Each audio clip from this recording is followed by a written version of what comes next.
Hello, stream.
Chapter 11. We were guests of honor in the Rangatira's keep, and our quarters were more than comfortable. Mag distributed our possessions between the bedrooms we had been given. Dryleaf smiled broadly as I walked him about the place, letting him run his fingers along the bookshelves and push them into the deep plush cushions of the furniture. "We have gone from comfort to comfort the last few days," he said. "Why could not the road from Bertram have been this gentle on my old bones?" I laughed. "If only it had, friend. Let yourself relax. You will remain here while we set forth tomorrow." "Naturally," said Dryleaf. He gave a sigh. "I never thought I would rest inside noble quarters again. It has been some time since I resigned myself to dying in Lan Shui." "It was our pleasure to change your fate," said Mag. Dryleaf chuckled. "Oh, I do not know if anything can do that. It depends upon whether you believe in fate or not, I suppose. But I certainly never suspected that I was destined to embark upon another adventure so late in life. The birchwood was all I ever wanted, for a good long while." At that moment, a knock came at the door. Supper had been brought for... Oh, Ari, go to sleep if you need to. I appreciate that, though.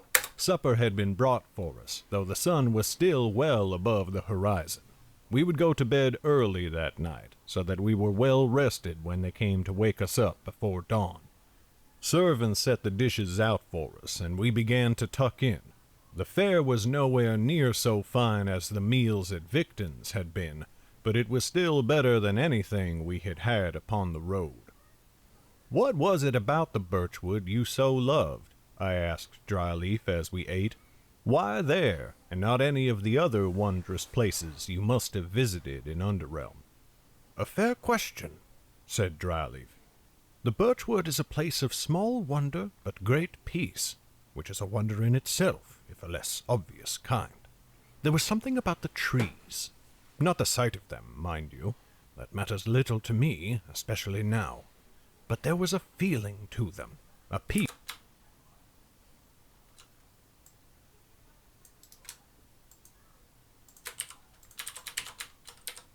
Now, but there was a feeling to them, a peace beneath their boughs. 4 branches of magic there are, wizards will tell you, yet I have often found myself wondering whether there are other, older magics in the world. It seemed there was always a spell of tranquility upon the birchwood, something that relaxed your muscles, that made you wish to dip your feet in the cold, clear water of its rivers. I was happy there." His expression darkened, though others were less fortunate. "The other reason I wished to return was to look after some friends." Mag's face twitched. I noticed it, though I did not understand it. "Old friends?" said Mag. "Not old the way I am," said Dryleaf. "They were only children, and I had known them for most of their lives. I was mostly concerned with the girl, though there was also a boy who loved her. It has been many long years since I was last able..."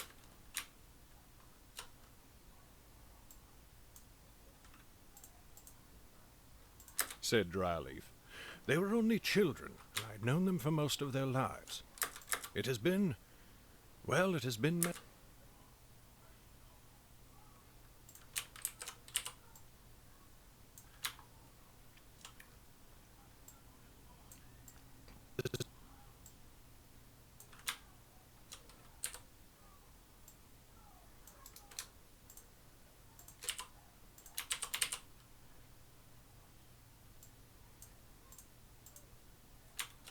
boy who loved her. It has been... well, it has been many long years since I was last able to visit them, and when last I was forced to leave them, well, the girl, Lauren... Mag and I had both frozen, her with a bite of food halfway to her mouth. A dawning realization had been creeping upon me as Dryleaf spoke, and when he spoke Lauren's name to confirm it, I nearly choked. She had parents with evil hearts, Dryleaf went on, not noticing our sudden silence. I always worried for her, and as time went on I would return to visit her more and more frequently. The boy, Chet, was moonstruck for Lauren from a young age, and I worried it might get him into trouble with her parents, particularly her father. I did not know exactly how to help them, but I thought if I could be there when she came of age, I could somehow, some way. He fell silent. Still I could not move, could not speak, but now Mag was looking at me from across the table. "Alburn," she said quietly. I stared at her. Dryleaf frowned. "What is it? Is everything all right?" Mag turned to him. "Dryleaf, this girl from the birchwood." She fell silent, seemingly unsure what to say. He pursed his lips. "Yes?" "We told you of our friends who rode from Northwood," I said. "The ones who delivered word of the shades to the High King." Dryleaf went very still. His sightless eyes brimmed with tears. "It was Lauren," said Mag, "and Chet was with her." His jaw quivered as the tears spilled down his cheeks. When he spoke, his voice had dropped to a whisper. "Lauren is alive?"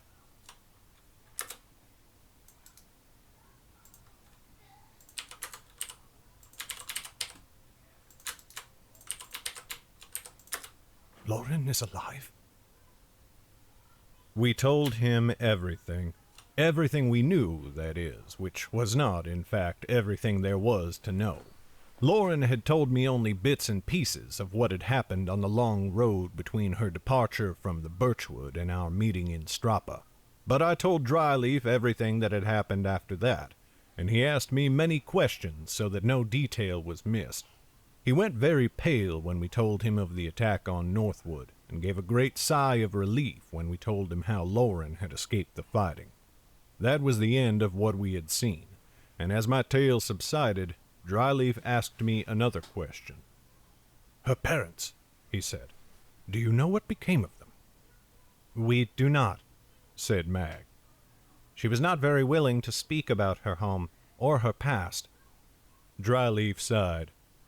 "No, I suppose she would not have been. Something evil lurked in their souls, and they took it out on their only daughter. Theirs was always a house of secrets, secrets and pain. I feared that if she remained in that home, she would not survive it." "You should be happy then," said Mag. "She escaped, and if I know anything about her, she will never again fall under their sway." "No," said Dryleaf. "That seems clear. And my heart sings to know that Chet is with her now. He has loved her for a long time, and though I suspect Lauren never felt quite the same way, or at least not to the same degree, it will be good for her to have a reminder that not everything in her past came from suffering." "And she has the children as well," I said. "She may not have known them as long as Chet, but they are a great source of comfort to her. She thinks she protects them, and I suppose she does. But they are better for her than she realizes." "Good, good," said Dryleaf. "It sounds as though she went through many hardships on her road, and she may still face hardship even now. But as long as she has Chet, I am confident she will be well cared for." How did you first meet Lauren, anyway? Said Mag. Why did you keep returning to the Birchwood to see her? Dryleaf tilted his head. You have met her yourself. You know how remarkable she is. She was always that way, and I knew she could do great things if she could only escape her horrible home. It was always something that just seemed to happen to me, finding the lonely and the lost, and trying to make their lives somewhat easier if it was in my power to do so. Lauren was not the only one, though she was a particularly urgent case. I knew an orphan girl in Cabras who has run away now and is lost in the 9 Kingdoms. A merchant boy in Idris who finally broke his family's shackles and lives on his own now. A child of nobility in Hedgemond who needed more love than her mother felt she could spare. She is a mystic now, and a fine officer of that order. My expression darkened, and I picked at a loose thread on my sleeve. I was not from Hedgemond, of course, but Dryleaf's words would have been most apt for my own mother. But these others had already managed to escape, sometimes with my help, sometimes on their own. Lauren was the last. She never knew me as Dryleaf, by the by. In the Birchwood, they call me Bracken, but after Lauren, I had thought I would be done. My bones were already getting too old for travel, and the Birchwood seemed a good place to live out the end of one's life. I had only just resigned myself to do so in Lan Shui instead, when you arrived. But Dryleaf, said Mag. Or, wait, should we call you Bracken? He waved a hand. No. One name is as good as another after all these years, and I will not say the name my parents gave me, for there was a reason I left it behind so long ago. Very well, said Mag. My question is, what now? You know Lauren was making for the seat, and you are free from Lan Shui. Do you wish to run off and find her? We could make arrangements, I said. Dryleaf settled deeper into his chair and sighed. I will not lie to you. I greatly wish to go. But no. For now, at least, it is enough for me to know that she escaped her parents. I am content to remain with you for a while yet. His lips curled in a smile. You may need my help, after all. And besides, it seems likely that you shall cross paths with Lauren again, and may up sooner than later. That is my wish, I said.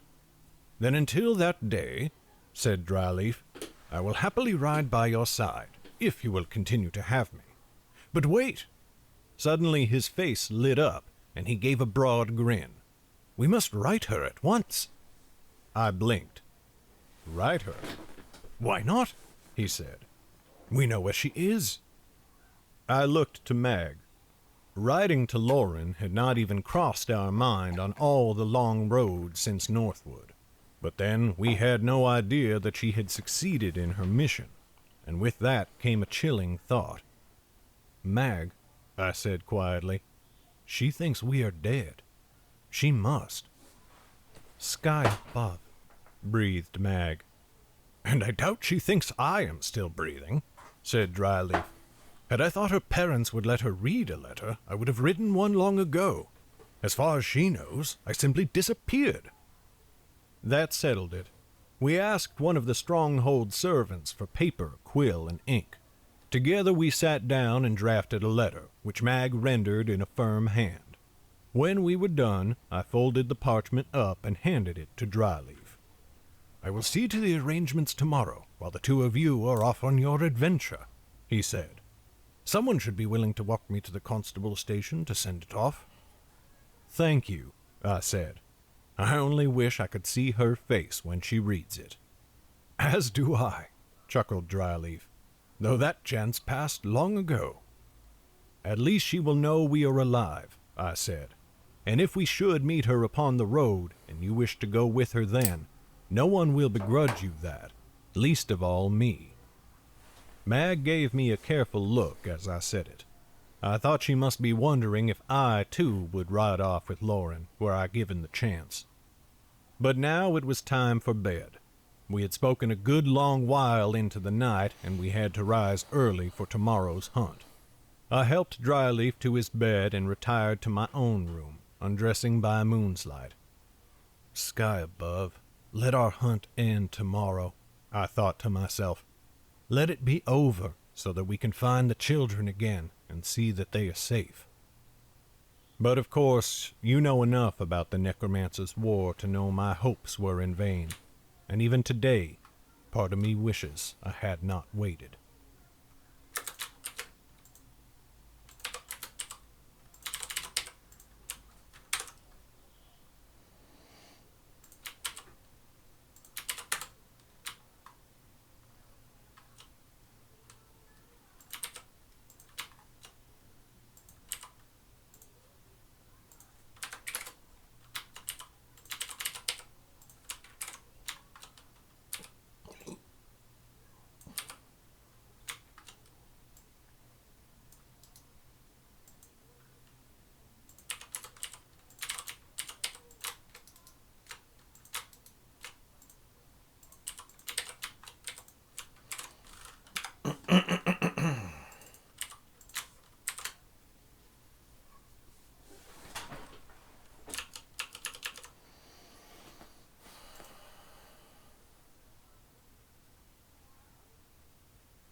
Okay, good, Ari. Get some good sleep. See you on Discord and hopefully in another live stream for sure. Thank you.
Chapter 12. One of Lord Matara's servants awoke us before dawn. Mag and I left Dryleaf asleep as we roused and dressed ourselves and then made our way out of the stronghold. The moment we set foot in the courtyard outside the keep, Oku came dashing up to us.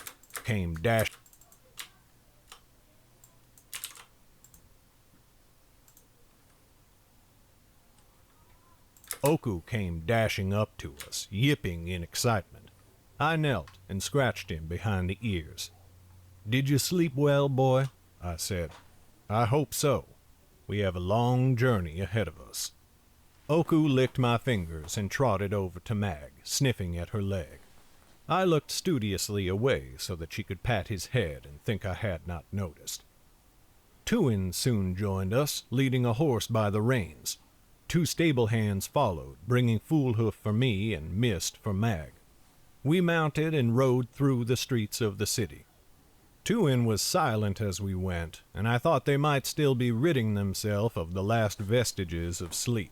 Yet they seemed alert of sleep.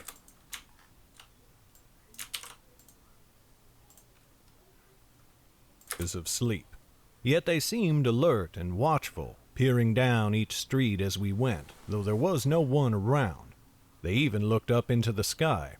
It struck me that they were likely looking for any sign that the weremage was stalking us. Once we had left the city through the eastern gate and were a good distance away from the wall, I finally spoke. Did you see any sign of...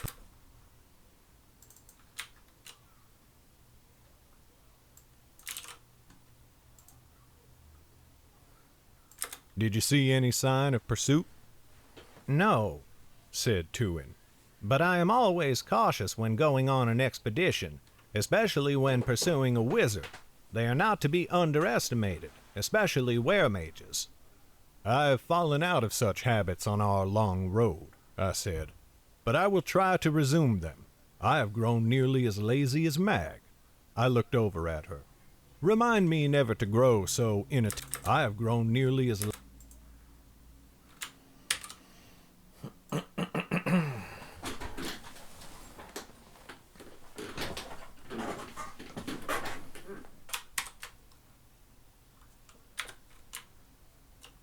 You can rest easy, Alburn, I said, but I will try to resume them. I have grown nearly as... You can rest I have grown near...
You can rest easy, Kanahari.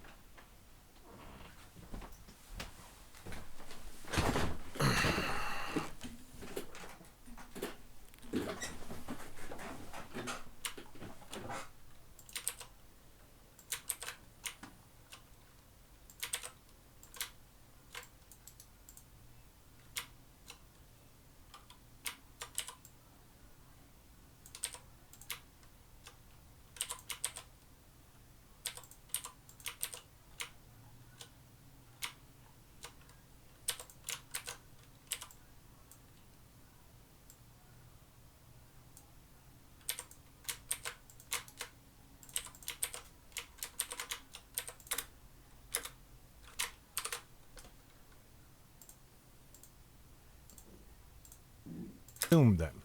I've grown nearly as lazy as...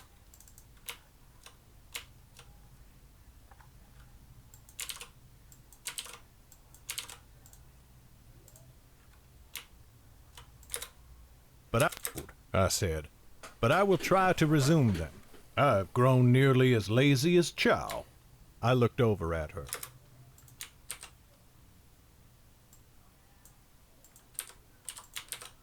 Is Chow. I looked over at her. Chow. I looked over at her. Remind me... Is Chow. I looked over at her. Remind me never to grow so inattentive again. But what if I am too lazy to do so? Said Mag. Tuin smirked.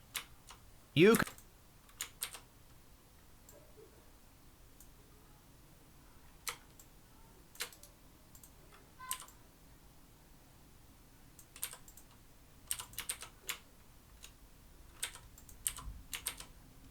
said.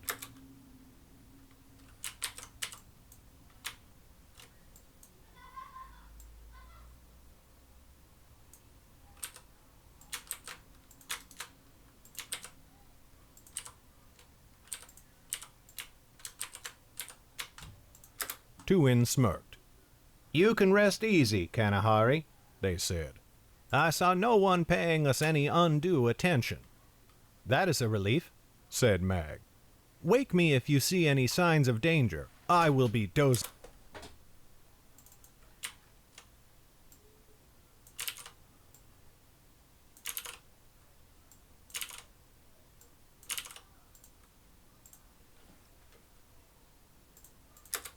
"That is a relief," said Mag. "Wake me if you see any signs of danger. I will be dozing in my saddle, as it seems is my wont." "Oh, be silent," I grumbled, "or we will make you ride at the head of the—" "Silent," I grumbled, "or—"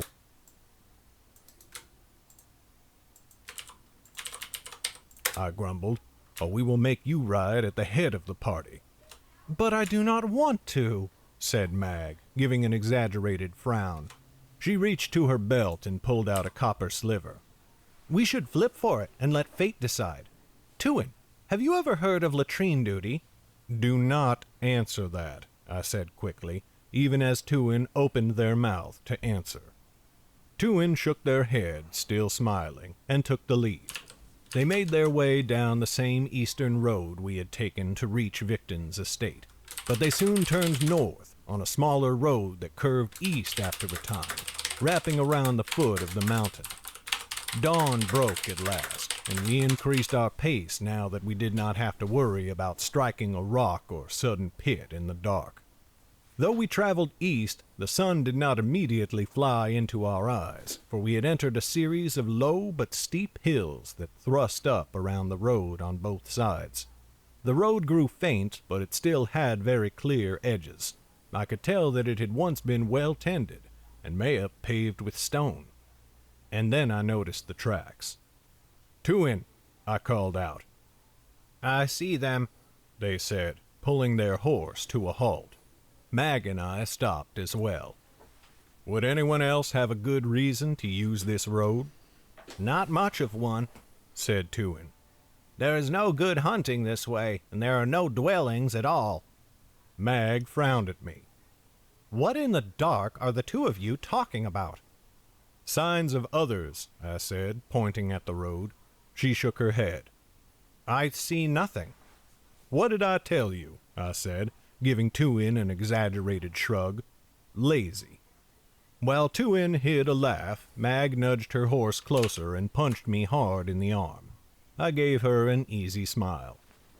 There were not all that many, around a dozen distinct trails that I could make out. They could easily have been made by the same person going back and forth several times. I saw no hoof prints, though if someone wished to approach Opara on horseback, they would likely... They could easily have been made by the same person going back and forth several times. I saw no hoof prints, though if some prints...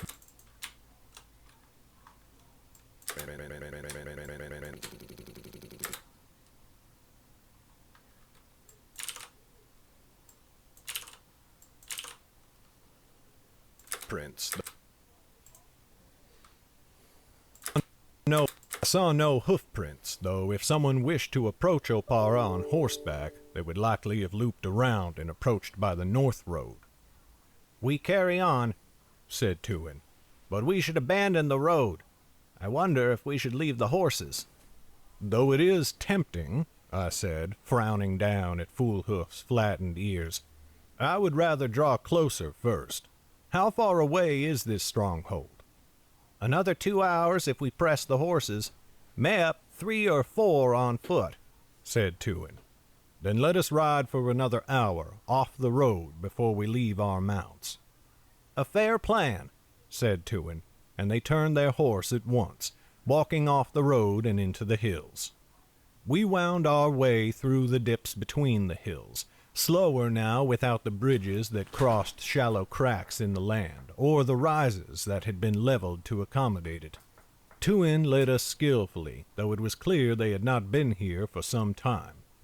After a while, the land dipped into a gentle gorge, through which ran a narrow stream with gentle banks. The land began a steep climb after we crested the other side. Soon we came... The land began a steep climb after...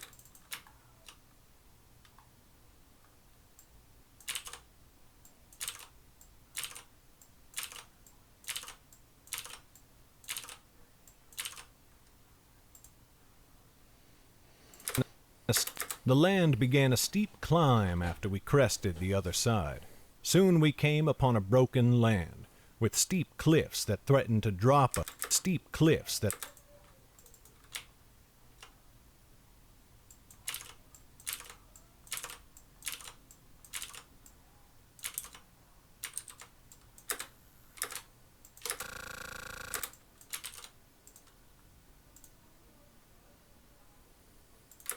with steep cliffs, and with steep cliffs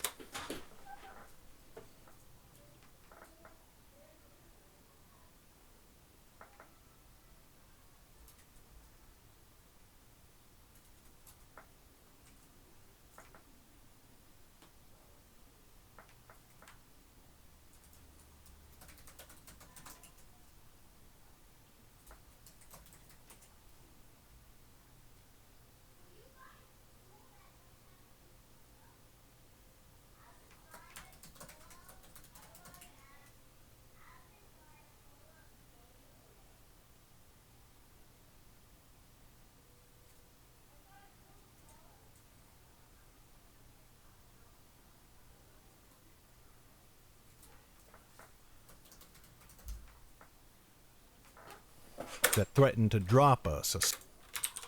We came upon a broken land, with steep cliffs that threatened to drop us a span or more to the ground below. All around us were piles of black rock, pitted and pockmarked, signs of the mountain's ancient fury.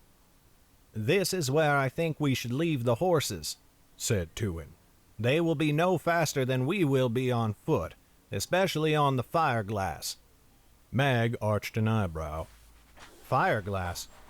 I pointed to the black rock. "Leavings of the mountain, lava after it cools off." "Ah," said Mag, arching an eyebrow. "The mountain is not going to drop its leavings on us, is it? I am not fond of dangers against which I have little power." "Not every danger can be staved off with a spear," I told her, slipping down from the saddle. "Worry not, wanderer. We will not let the mountain's rage consume you." Tuin chuckled and waved a dismissive hand towards Tahumonga. "It is only a grumpy old man these days.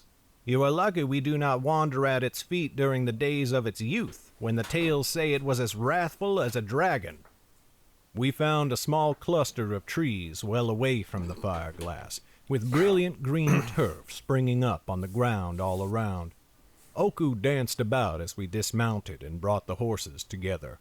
With a hatchet from my saddle, I quickly cut a few sturdy posts from the branches of the trees, and we gave the horses a loose tether that would allow them to wander. They began to nibble at the grass almost immediately, except Mist, who nuzzled Mag's shoulder first. There, girl," said Mag. "We will return before you know it." "A fine mare," said Tuin, patting Mist's flank as she began to graze with the others. "Far better than that one," said Mag, pointing at Foolhoof. "Do you expect me to argue?" I said, arching my brows. "He is never more than a bad mood away from being turned into sausage." "That is simply cruel," said Tuin. Foolhoof raised his head to nudge them gently with his neck, the dark-taken traitor. "Do you see? He is a head to nudge them gently with his neck, the dark-taken traitor. Do you see? He is a gentle soul." They ignored my sudden grumbles and let us off again. Soon we were breathing somewhat heavily. The land kept climbing, and we had to take many sudden turns and detours to avoid pits and cliffs that seemed to appear out of nowhere. Mag, curse her, did not seem winded at all, despite her shirt of metal scales. But then, that was to be expected. I kept Oku close by as we went, and he was more than capable of matching our pace. I began to notice that Tuin... I began to notice...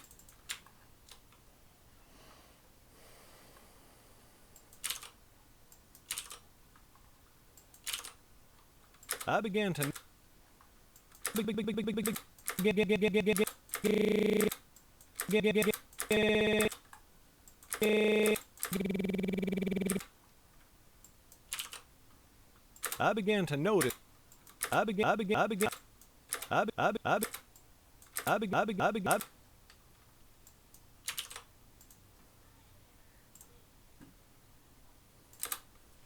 I began to notice that Tuin was looking around uneasily as we went. What is wrong?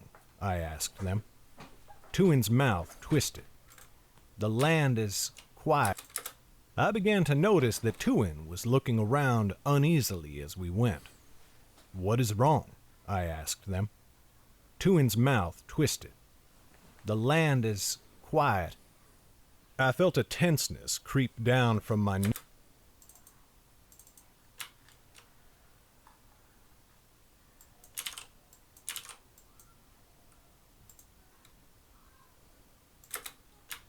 I felt a tenseness creep down from my neck into my shoulders. Do you think we are being watched? I am not certain, said Tuin. I've been searching for signs, but I've found none yet. We should be wary, just in case. I am always wary, said Mag. That is a lie, I said. That is a lie, I said.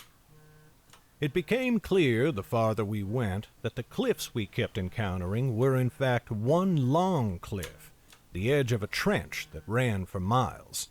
Tuin's guidance meant we encountered it rarely, and only when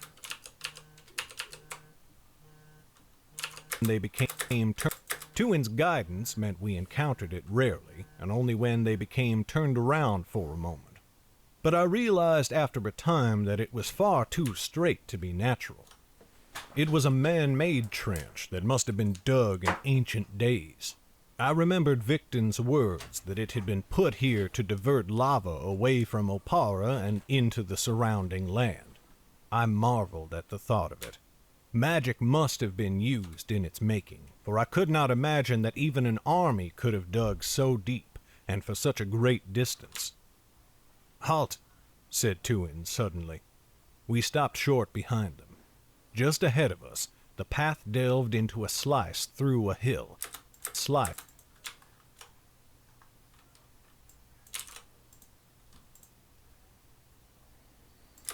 Delved into a slice through a hill, both sides slick with fireglass. Half a span in, the path curved sharply to the right and out of sight. Manwa is on the other side of that passage. They unslung their bow from their back, and I did the same. Mag had her spear ready, for she had been using it as a walking stick. Now she hefted her shield off her back and onto her arm. Tuin pressed close to one side of the path, creeping forwards to the sharp turn. I was just behind them, with Mag bringing up the rear.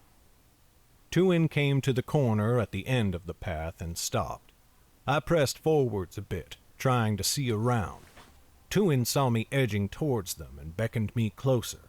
I leaned over, my shoulder to theirs, and looked around the bend.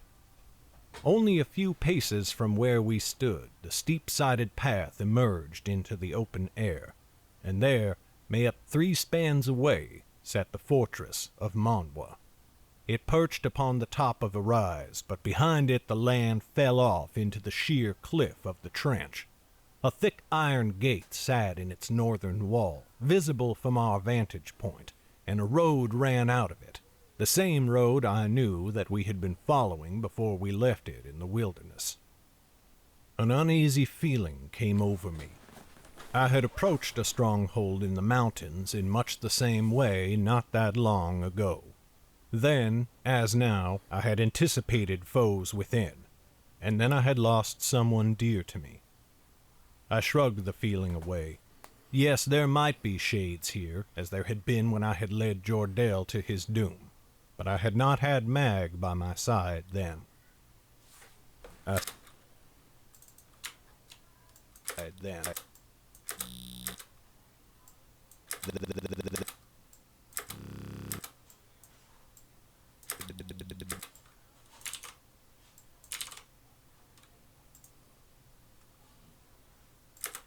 But I had not had Mag by my side then. I see no one on the walls, I murmured to Tuin.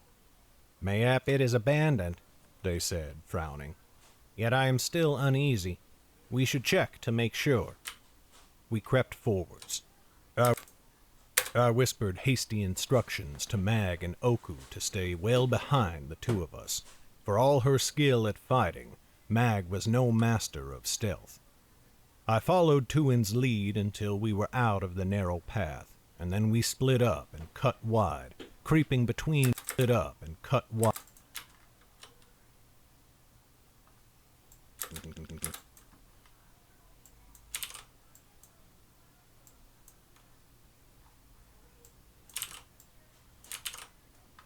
Up and cut wide.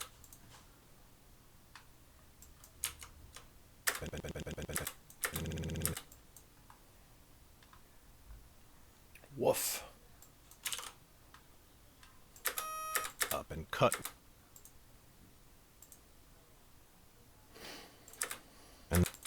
And then we split up and cut wide, creeping between rocks and mounds of fireglass. I kept my eyes firmly fixed on the stronghold, wary for any sign of movement inside. But there was nothing. The gate remained open, and it looked as though it might have been that way for years.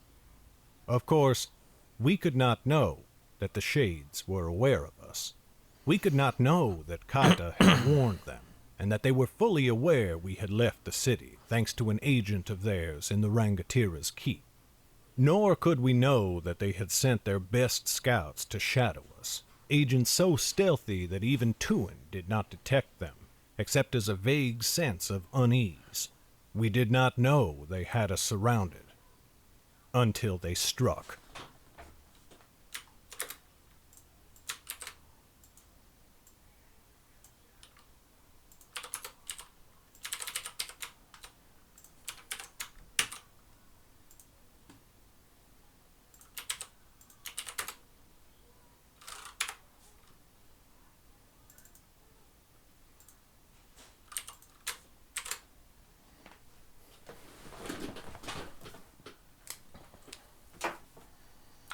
Done with 12.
Alright, I think I got one more chapter before I gotta go.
close with 30 seconds of silence.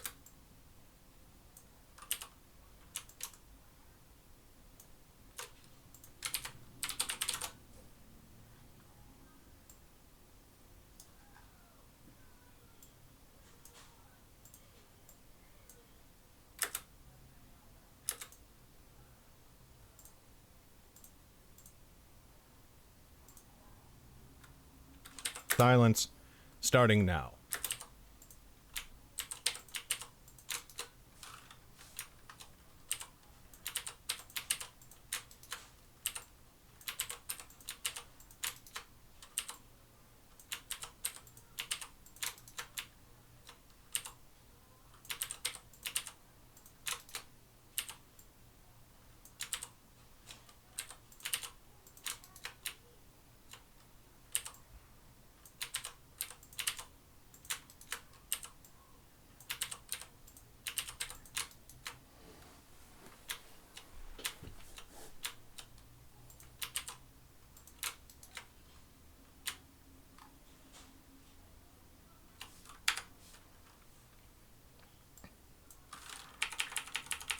That was like perfect. That could not have gone better.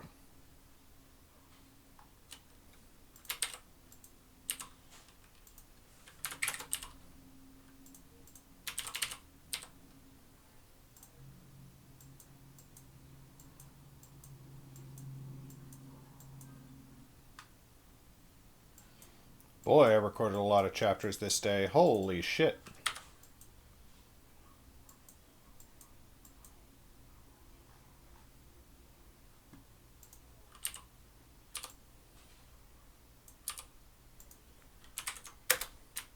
Chapter 13.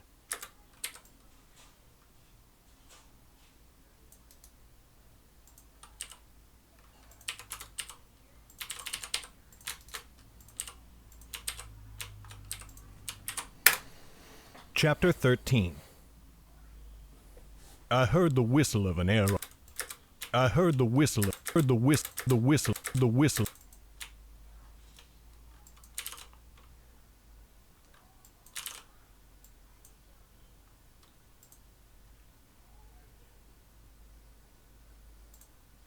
I heard the whistle of an arrow, a blink before it struck Mag. Too late to do anything about it.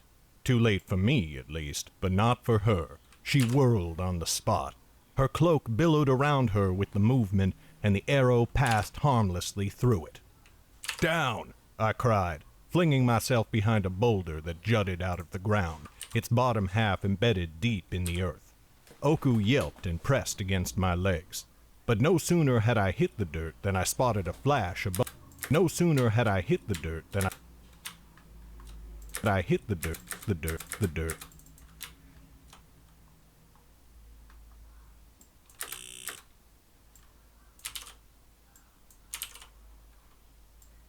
Hit.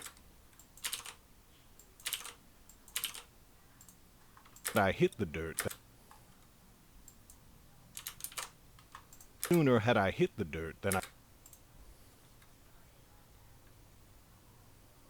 But no sooner had I hit the dirt than I spotted a flash above me. Sunlight reflecting on metal. Without thinking, I threw myself down and rolled. An arrow splintered against the rock. If I had been a moment slower, it would have struck me in the chest. I came up ready to fire. My shaft sped for where I had seen the archer above me. But they were too wily and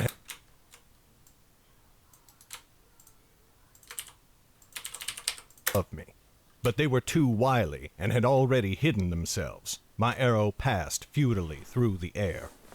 Ah! Tuin cried out as an arrow impaled their right shoulder. I spared them only a glance before looking wildly around. The archer who had fired at me had been opposite the one who shot at Mag.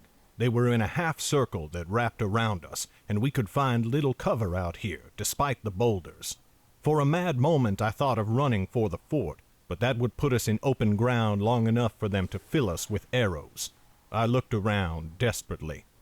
There, a small depression, not quite a cave, in the side of the hill nearby. It would block vision from above. I sprinted for Tuin and seized them by the back of their shirt. Ignoring their grunt of pain, I dragged them towards cover. Oku came pelting after us, whining. "Chow!" I cried over my shoulder. Mag had been peeking out from behind a boulder, looking for a way to approach the archers above. She glanced over, saw what I was doing, and ran to join us. "Dark below," I grunted, releasing Tuin once we were in the half-cave. "Thank you," they gasped, seizing their wound and squeezing to keep it from bleeding. "Save your gratitude until we survive this, if we do," I told them. "Do you have bandages?" "Here." They drew them from a sack at their belt. I snapped off the arrowhead and pulled the shaft out of the wound. Tuin grunted in pain, but they kept their wits and handed me the bandages. I wrapped them around the shoulder, and Tuin helped me hold them in place until I was done. When I was finished, they sighed in relief and leaned back against the cool earth. "Again, thank you." I stepped away from them to take stock of our situation. In the half-cave, the shades could not see us, but neither could we see them, and we could not step out to shoot at them. I had an arrow nocked, but it felt useless between my fingers. My mind whirled, trying to devise a strategy. "These friends of your weremage are ready for a fight," said Tuin with a grim smile. I snorted. "Fortunately, so are we." "I should have been more watchful," said Tuin, wincing against the pain of their wound. "I grew lax after we left Opara."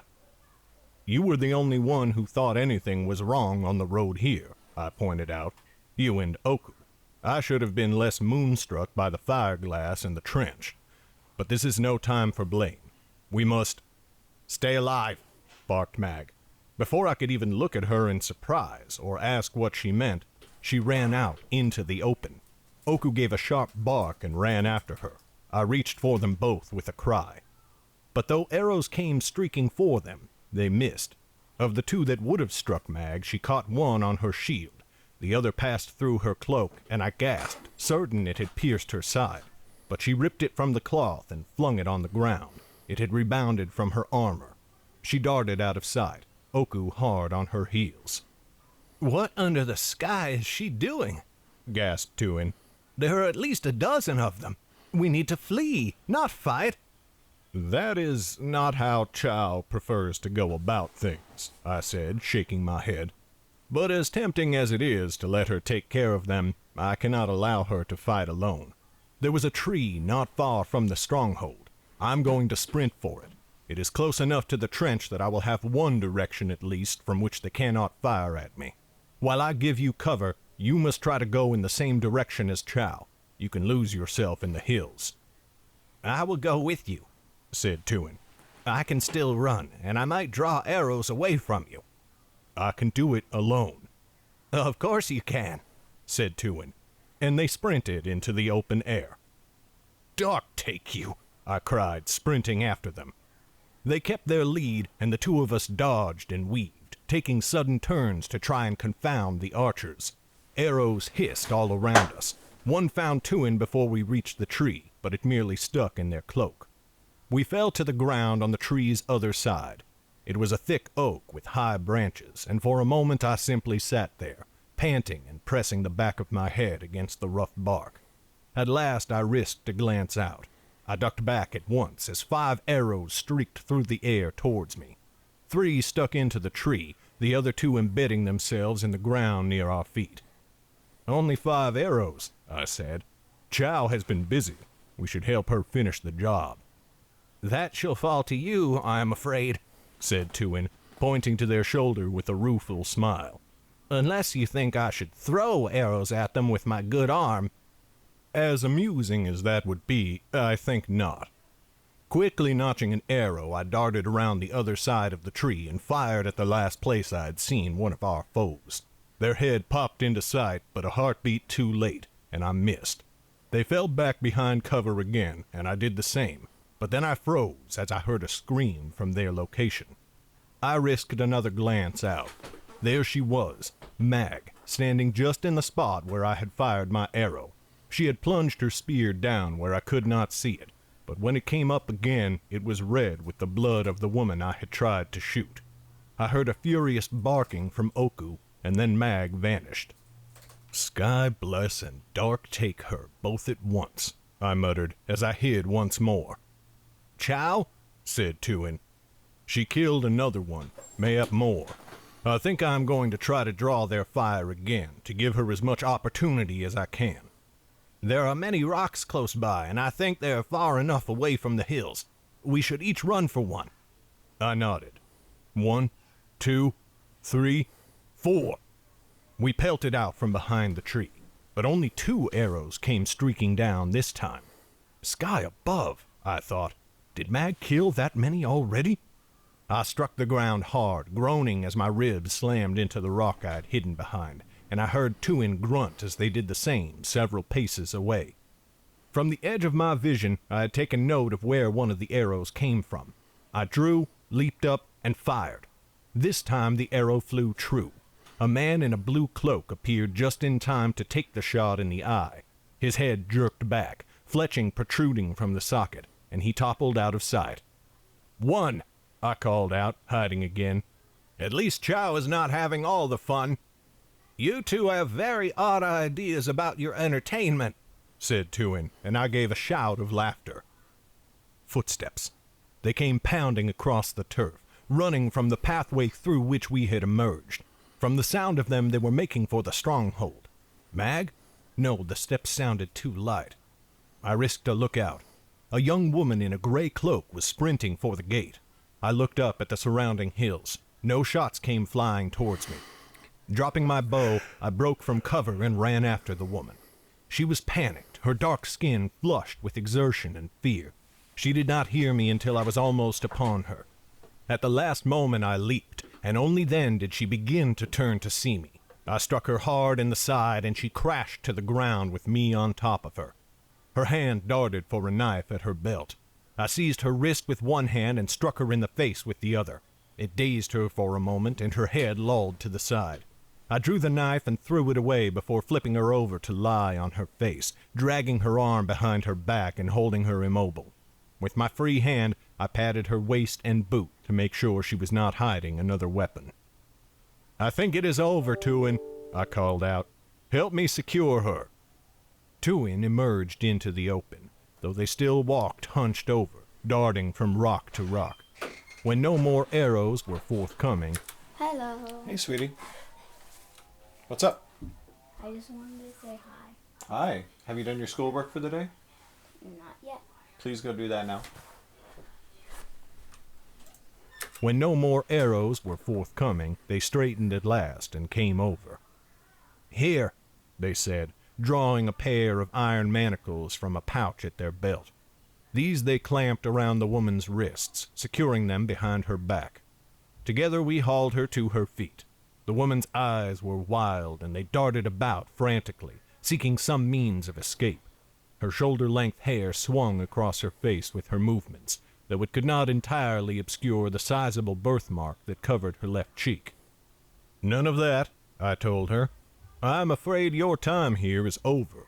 Please do not make more trouble than you already have. I would hate to have to sling you over the back of my horse.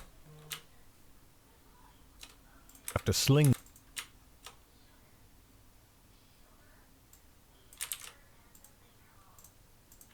you.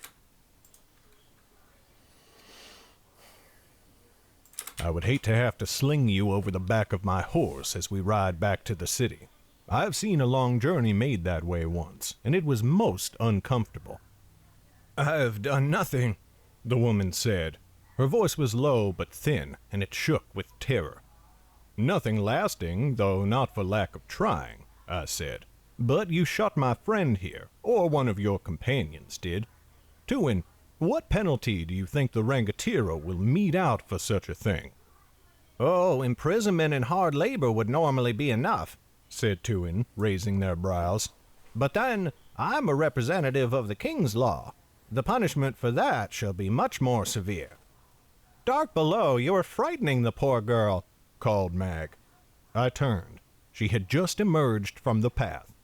Oku patted at her heels, looking up at her and whining.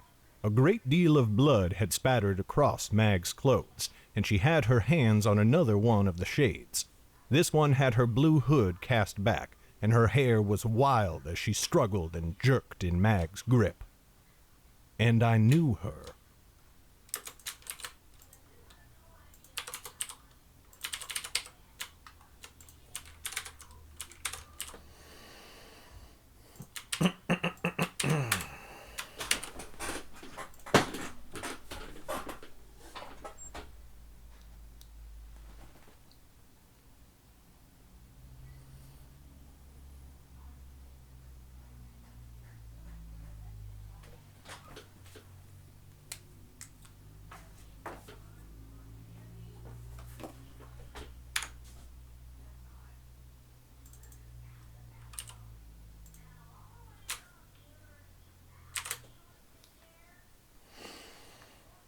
Ugh.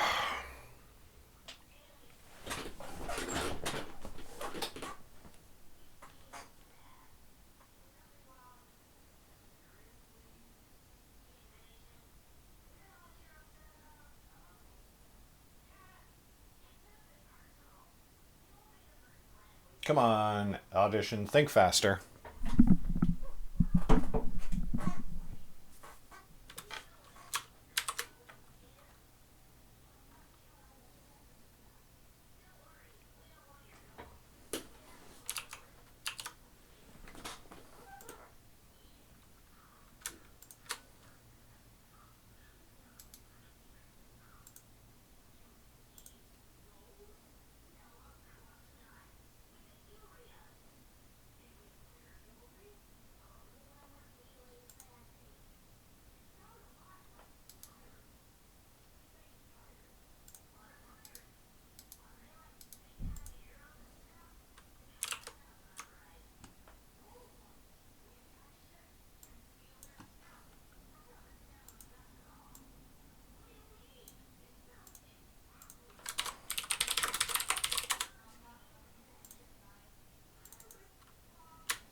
Okay, getting back up into range of the speed that we want to be moving through this.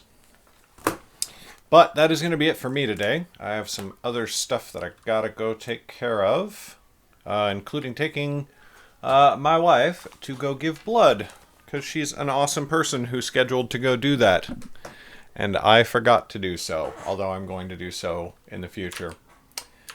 But that means stream must come to an end, like all good things.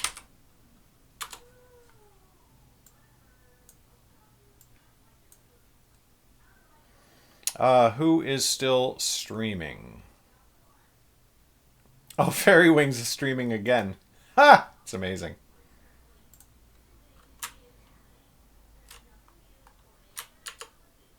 I'm going to raid Fairy Wings again. So, go say hi for me.